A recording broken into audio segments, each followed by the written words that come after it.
Plano namin na lilipat kami ng Sabado kasi busy kami sa trabaho namin kapag weekdays.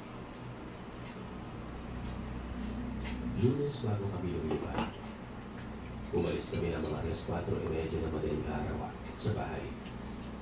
Kasi kailangan ko maaga makapasok dahil mag-a-update ako ng trabaho.